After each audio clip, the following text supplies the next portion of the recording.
Hello, everyone, and welcome to Broadband USA's Broadband Planning Workshop Series as part of the Minority Broadband Initiative's HBCU College Partnership Program. My name is Scott Woods, and I'm a Senior Broadband Program Specialist here with NTIA. And I'm going to start today's program by talking about a brief overview of NTIA, who we are, what we do, and why you are here. So NTIA launched the Minority Broadband Initiative to work on solving broadband deployment and adoption challenges in vulnerable communities. But the goal and objective of our college partnership program is student engagement with local leaders and stakeholders from the target community or communities, and you will work with them to develop a broadband assessment report. Right? This report will address the broadband access, connectivity, and/or digital inclusion, adoption, and equity needs from vulnerable community members in that community. And again, this program will provide numerous benefits. Number one, it provides students with an experiential learning opportunity through a federally funded work study program. We've worked out those details with your school's administrators, so you don't have to worry about that.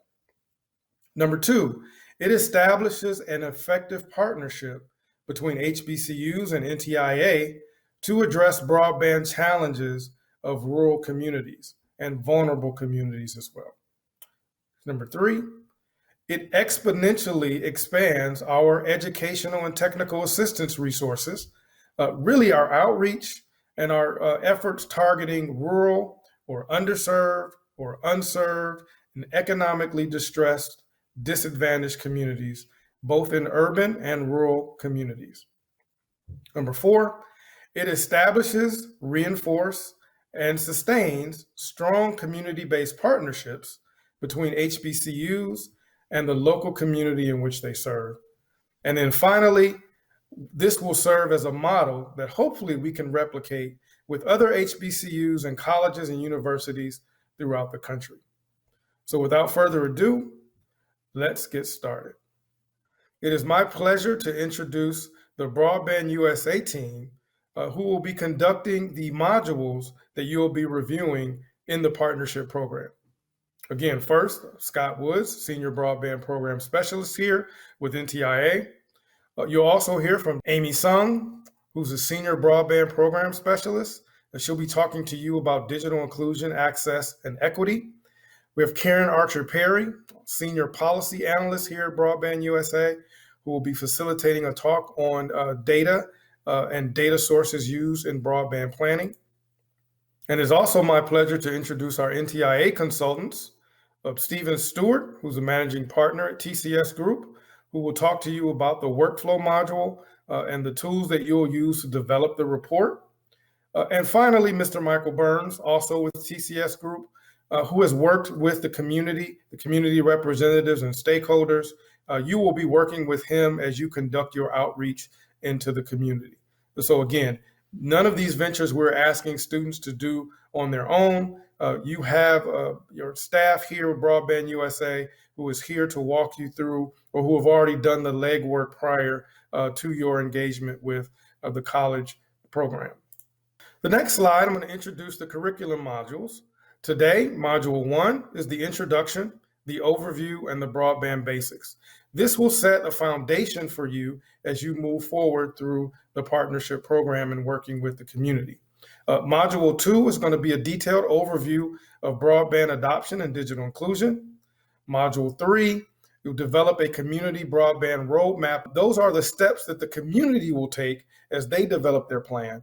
But again, you are helping them developing the approach, the correct approach, and building broadband partnerships, providing public-private partnership opportunities, philanthropic opportunities in the community. Will provide an overview of how to do that. Module 4 will overview a broadband networks and business plan module. Again, just a rudimentary understanding of how broadband networks work and the business plans that drive those networks from through the various stages of prosperity. So from program execution all the way through network operations. Module 5, using data as a foundation for broadband planning. Module 6, engaging in the community. Mr. Burns will give you an overview of the program benefits to the community, as well as an overview of the communities that you'll be working with.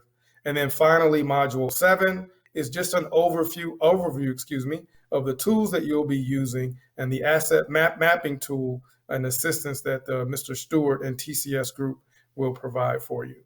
And this next slide is an example of some of the virtual engagements that we've engaged with already with Stillman College, Alabama A&M, and Grambling University. So let's get started. I'm going to provide an overview of the National Telecommunications and Information Administration, and then we'll talk about the benefits of broadband, broadband one-on-one, and what you can expect as you move forward through with this program. So first and foremost, NTIA, or the National Telecommunications and Information Administration, advises the executive branch on telecommunications policy issues, both domestically and internationally. Our three main goals are to expand broadband access and adoption, to expand the use of federal spectrum, and to ensure that the internet remains an engine for continued innovation and economic growth. And so we champion these policies and procedures and specific approaches to ensure that the internet remains at the forefront of innovation and growth for the American public. Our commitment is to connect America. Here at the Department of Commerce and NTIA, we support the Biden administration's agenda and our partner agencies to ensure that every American has access to affordable and reliable broadband and has the digital skills and opportunities to participate fully in the next generation digital economy. How are we going to do this? Well, we're going to do it through a number of different policy recommendations. We're going to deploy broadband infrastructure to communities with the greatest need. We're going to support job creation and workforce development by ensuring that all Americans have broadband, have the devices, and the digital skills that they need to be successful. We're going to collaborate with states, with tribes, with industry, and other federal agencies to effectively expand broadband access and digital inclusion to everyone. And then finally, we're going to use data to inform policies and federal investments in broadband at all levels of government. And I'll provide an overview of all of these as we move forward. Really quickly, I just want to give you an idea of the available funding right now that we have at NTIA that'll be germane to the communities that you're working with.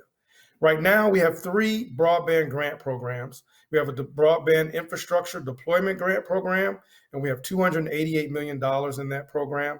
And that's for state and broadband provider partnerships to support broadband infrastructure deployment to areas that lack broadband, especially unserved areas. That application window is open right now up until August 17, 2021. Next, we have almost $1 billion in our tribal broadband connectivity program, and that's for tribal governments, tribal organizations, tribal colleges and universities, the Native Hawaiian community, and Native corporations to expand broadband adoption and deployment, specifically on tribal lands, as well as to support distance learning, remote work, telemedicine, and telehealth. And then finally, the Connecting Minority Communities pilot program. There's $268 million in that funding program for historically Black colleges and universities, tribal colleges and universities, or minority serving institutions, or consortiums that are led by these institutions to help students and communities get connected to the internet through affordable broadband service, as well as deploy needed devices. We expect that program to open in mid-August 2021. And you will go to our website for more information and details on these programs. But I wanted to provide an overview in case any member of the community had any questions about specific NTIA sources of funding that could support your efforts as you work with them through the College Partnership Program. So next, we're going to talk about broadband overview. And again, these are just the broadband basics that you'll need to understand as you work with the community to make sure that we're all on the same page and that we're all working from a fundamental source of knowledge about what broadband is, what it is not, and what it entails. So first, we know that millions of Americans don't have access to reliable broadband. According to the FCC's most recent report, 17 million Americans do not have that basic broadband speed at 25 megabits download and 3 upload, commonly referred to as 25/3. But we also know that there are other institutions and other entities that have conducted studies.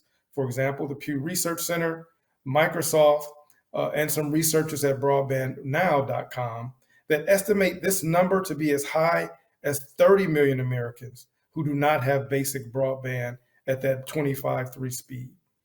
We all know that a number of tribal lands and a significant amount of rural lands also do not have 25/3 megabits download. And while a majority of households have access to 25/3 across the country, only 68.9% of households subscribe to that service at that level or above. And so we're asking ourselves, well, why? Again, knowing that economic conditions, pricing, and even poverty impacts those decisions. As you can see here from this visual, the red areas indicate areas where wireline broadband service is unavailable at that basic FCC benchmark speed of 25/3. And this data is based on FCC Form 77 carrier reported data in its latest report. We utilize all of this information through our NTIA National Broadband and Availability Map.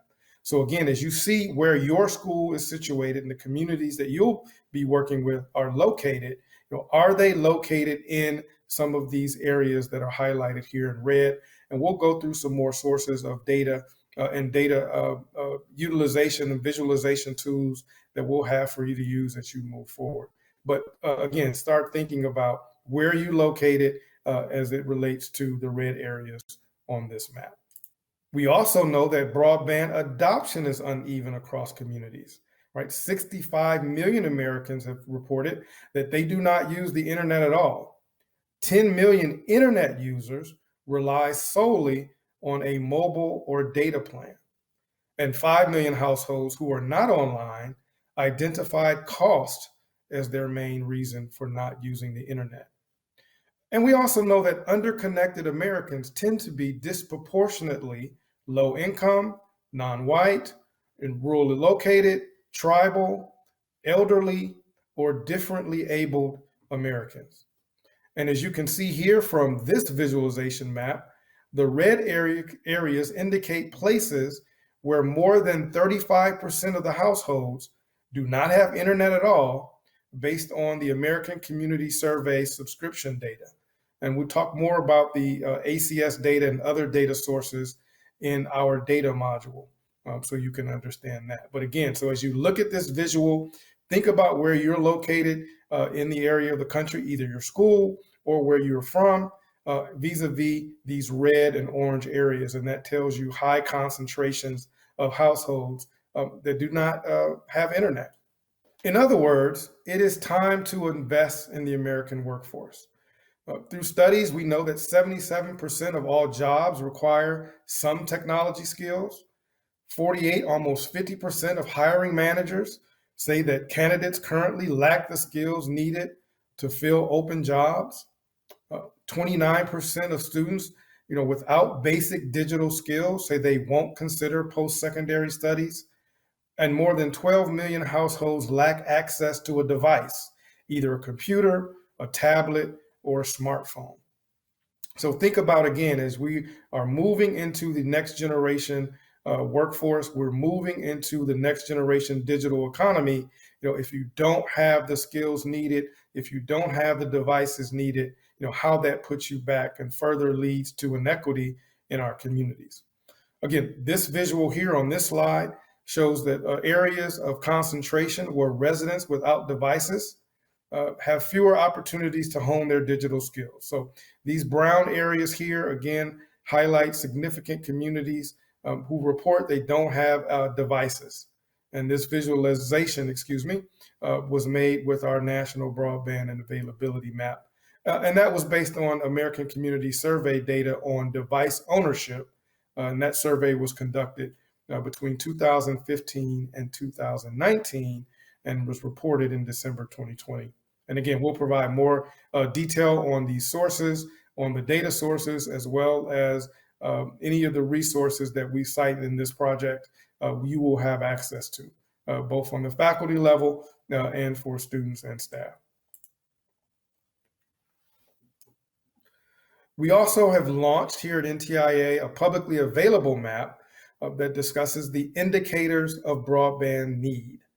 Key data sets on this publicly available map include FCC Form 77 data, UCLA and NLab speed test data, American Community Survey data, Microsoft download data, and then for visualization purposes, it also shows the locations of HBCUs, TCUs, MSIs, and tribal lands. Key feature of this publicly available map is these data sources are downloadable from the map. So you will have access to the raw data sources for the areas that you tend to focus on, that you are working with as you move forward through this program. Again, if you look at the map just visually, darker areas, darker red areas show multiple indicators of broadband need. And we'll walk you through a demo of that in our broadband data module that's upcoming. So let's get to the basics. The information that you'll need to know as you work with the communities that you'll be assigned to. The first fundamental question that we deal with is, what is broadband? And broadband refers to high-speed internet access that is always on and is significantly faster than traditional dial-up access. Now, you might ask yourself, are there communities that still use traditional dial-up access services? That answer, unfortunately, is yes. There are a number of communities across the country that still have dial-up services as how they access the internet. Well, we know that broadband includes several high-speed transmission technologies. For example, fiber optic, wireless, digital subscriber line or DSL, and coaxial cable. We know minimum upload and download speeds are essential to the quality of service for end user customers. The FCC currently defines high-speed internet access as download speeds of at least 25 megabits per second and upload speeds of at least 3 megabits per second. So again, going back to that moniker of 25.3 that we've talked about before. You will see some studies indicate that 25.3 is not a standard that we should subscribe to. That today's needs, particularly through COVID, the broadband speed should be significantly higher than the 25.3 threshold. So broadband speeds are important when sending information, upload, and receiving information, download. And upload speeds refer to the speed with which a system sends data to a remote server.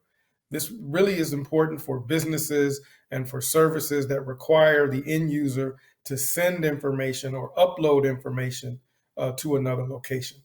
But for the vast majority of the communities that you'll be working with, download speeds are going to be the standard by which they're evaluated.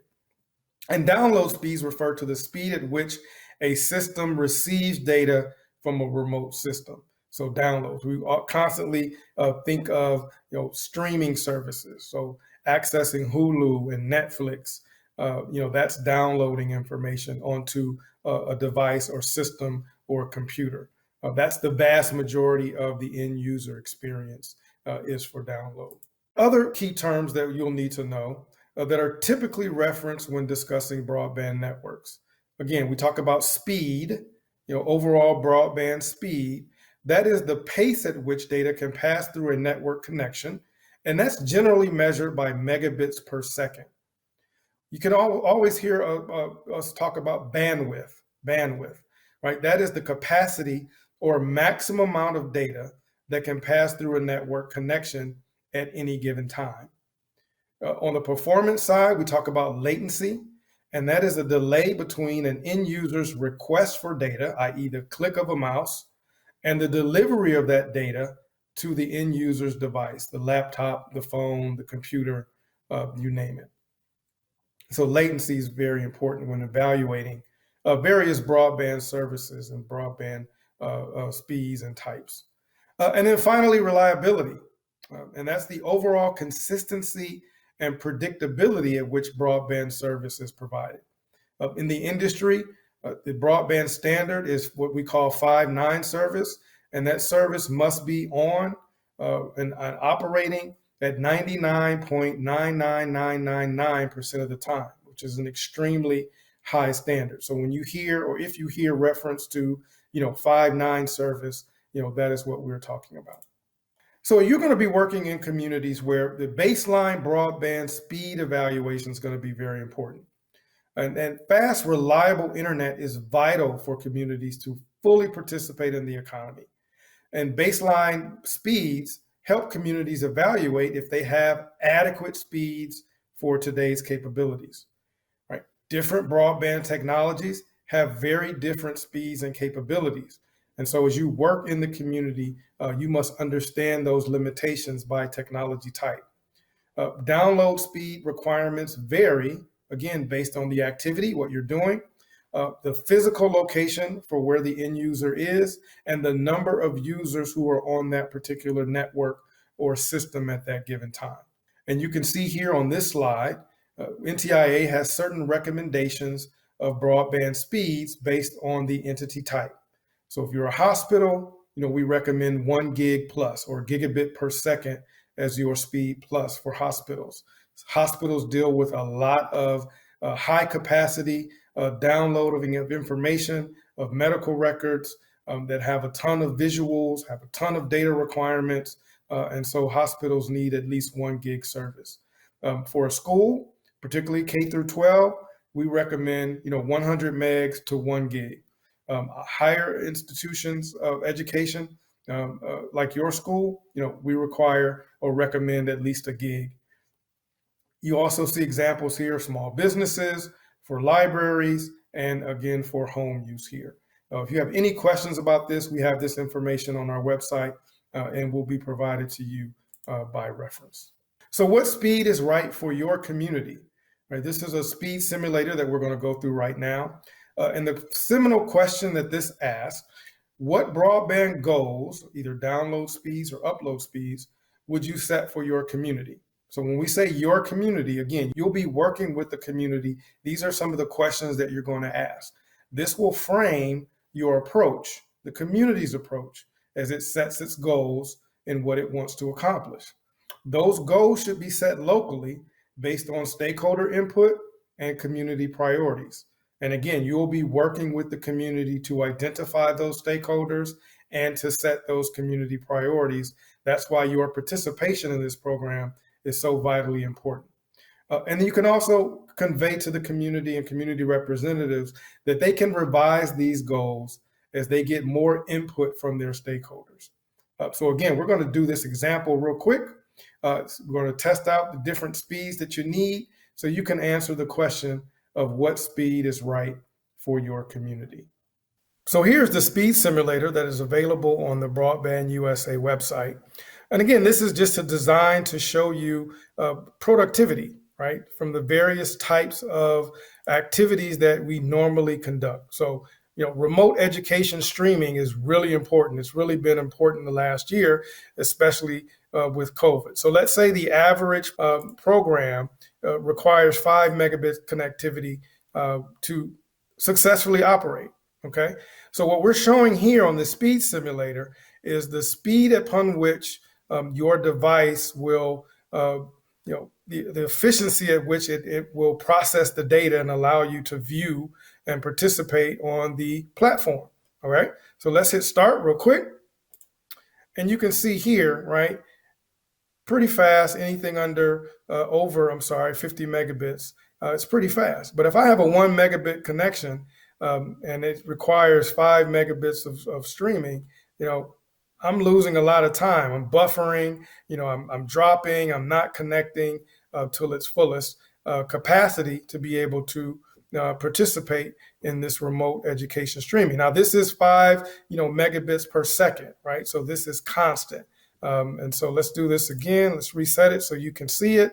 Again, I want you to just pay attention to those areas that don't have robust connectivity, and trying to do remote education streaming at the K through 12 level or the college level without robust connectivity. So I'm going to start there again. And again, you can see, if I have that 1 megabit connection, it's taking me some time. I can't really, participate like I need to. Okay. So let's look at another couple of examples here. Let's say I'm a business, right? I have 10 restaurant card processors. Again, these are point of sale terminals, right? So the efficiency upon which I can get customers in and out. You think about this impact on a day, on a week, on a month, on a year, right? In terms of being able to process payments, being able to process money, being able to pay, my workers. So this has definite, efficiency impacts on what I can do. Moreover, think about the businesses that were able to, transition their business model into an online version versus those who could not over the past 18 months of COVID. All right, so let's look at this. Let's look at this speed simulator real quick. And again, I want you to pay attention to, those slower than 25.3 megabit connections. And then we'll look at how fast those fast connections work as well. So I'm going to hit start here. So again, I'm going to talk you through this. Think about this from a productivity standpoint. Again, the number of customers that I can move through, my blockchain, if you will, right? If I have a 1 megabit connection and it takes me this long, to run, payment systems, to run card processors, to process orders, right? Think about that impact on a per day basis, a per week basis, a per month basis, and a per year basis in terms of productivity loss, right? And so these are average, sort of things that we use broadband internet connections for. Now, on the contrary, look at down here on the bottom. If I have a really fast connection, 1 meg, 100 megs, or 1 gig, or even 50, look how fast I can process that data. Right? I'm able to process that data, move that customer's information in and out my system, and now I'm on to, again, the next customer, the next process, the next opportunity for revenue and income, for my business. So this has a profound impact. All right, and then finally, let's look at one more.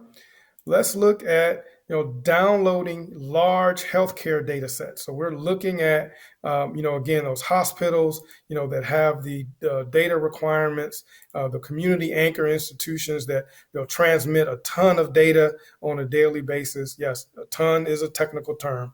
So I'm going to do one more for you.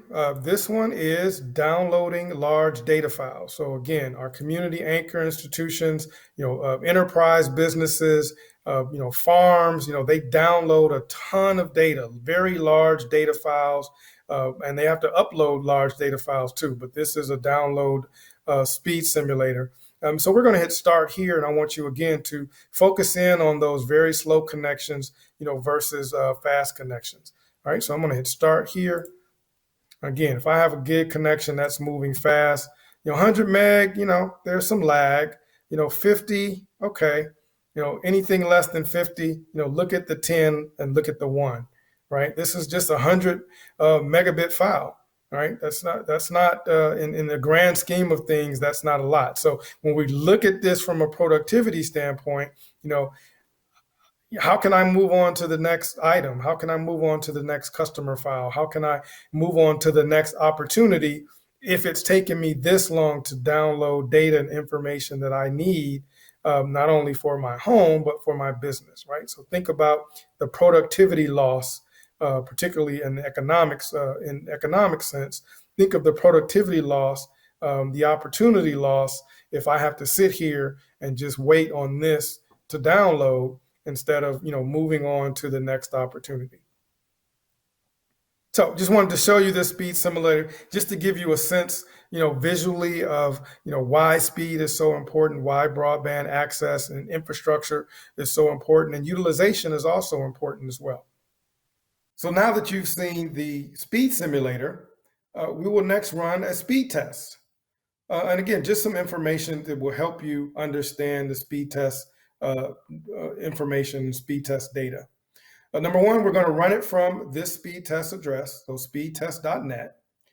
And you're going to run it from your home connection, right? Either from your home computer, or if you're at school right now, from your school computer.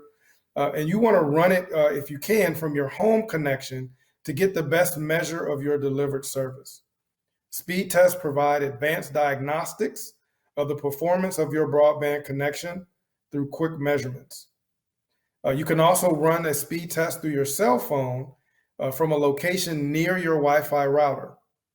Again, running the Ookla test, which is what speedtest.net is, running that Ookla speed test from your cell phone will include geolocation for more precise data collection.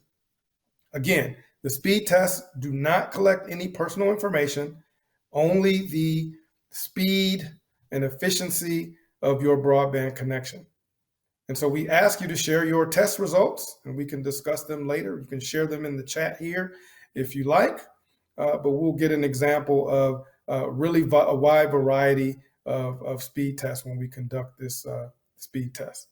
And again, as you work with the community, I want you all to encourage community members to take speed tests from home or for work. At NTIA, we capture a lot of the speed tests in our national broadband and availability map through agreements with both MLab and Ookla.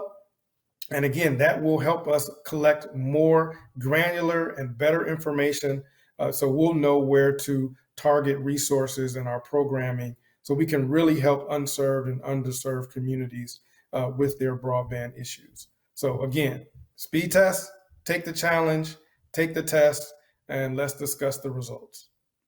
We're going to conduct the Ookla speed test. We click the link, and I encourage all of you, once you conduct this speed test, to put your information in the chat, and let's compare, let's talk about it.